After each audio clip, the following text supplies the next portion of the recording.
After a short hiatus to celebrate the new year, Happy New Year, by the way, golf is officially back, and so are we. This is the 2016 Preview Show. I'm Amanda Balionis, and this guy with the beard is John Swantek. You said you were going to keep the holiday beard. Only one of us could do it. We had an agreement. We're 7 events into the 2015-16 season, but the year is kicking off in Hawaii for the Hyundai Tournament of Champions. Now, the guys that were able to sort of take advantage of the fall events, they've got a big advantage right now, and everybody else will be playing a bit of catch-up to get the year started. Emiliano Grillo coming off that win at the Web.com Tour Championship to earn his card, then backs it up with another win, this one coming at the Fries.com Open. Lots of reasons to smile because he was in Vegas. Smiley Kaufman, but he also won his first event at the Shrine. Congratulations to the former LSU star. There we go, and Justin Thomas, again, came so close a lot of times over the PGA Tour season, but he was another first-time winner at the CIMB Classic. And then Peter Malnati, the guy that had the most viral Web.com Tour video of all time. Are you kidding me?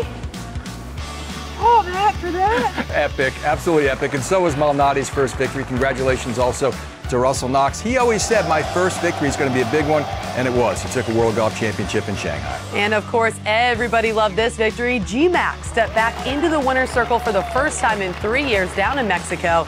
And Kevin Kisner, another fan favorite, lost in 3 playoff events, finally punched his victory at the RSM Classic.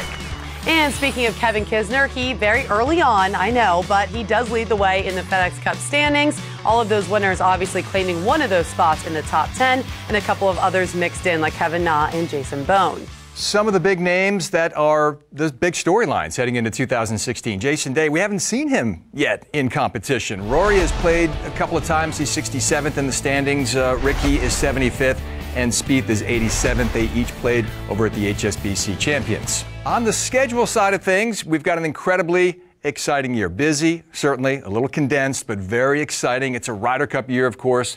And also, for the first time since 1904, more than a century, golf is back, reinstated into the Olympics. And because of that, the schedule has been shaken up a little bit. Guys are going to have to adjust. The Ryder Cup will be September 30th to October 2nd. Of course, that's at Hazeltine this year. Olympic men's golf competition, August 11th to the 14th in Rio.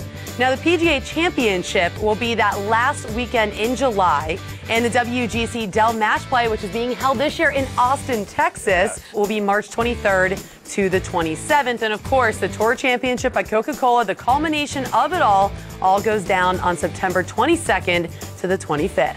This is a brand new 2016 segment we are calling Rapid Fire. Well How about it? Yes.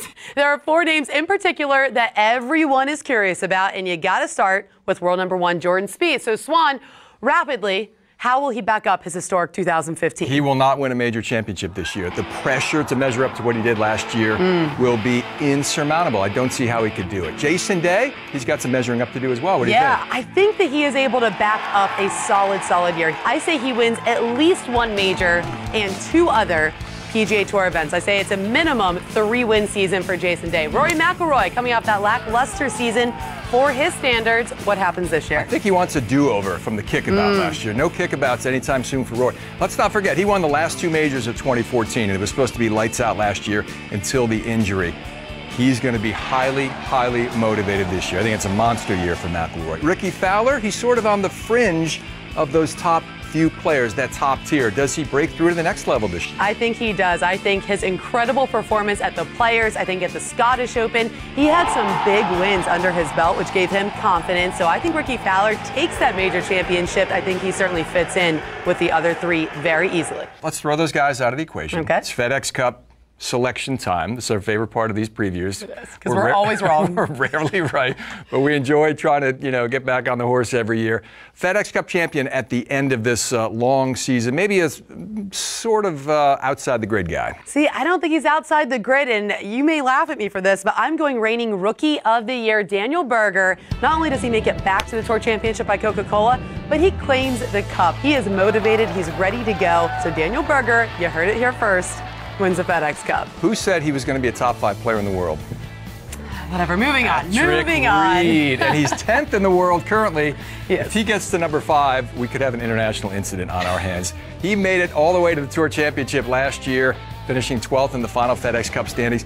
He's not always a warm and fuzzy guy. Doesn't matter. Patrick Reed's not out here to make friends. Quite frankly, he's out here to win big championships, and I think he's going to win the FedEx Cup this year. There you go. Daniel Berger, Patrick Reed, the only place you will probably hear those two picks for the FedEx Cup. But hey, golf is back, and here's where you can watch the Hyundai Tournament of Champions starting Thursday evening Eastern Time on NBC on Golf Channel. And live play-by-play coverage on PGA Tour Radio can be heard on SiriusXM, and it also streams live right here at PGATour.com.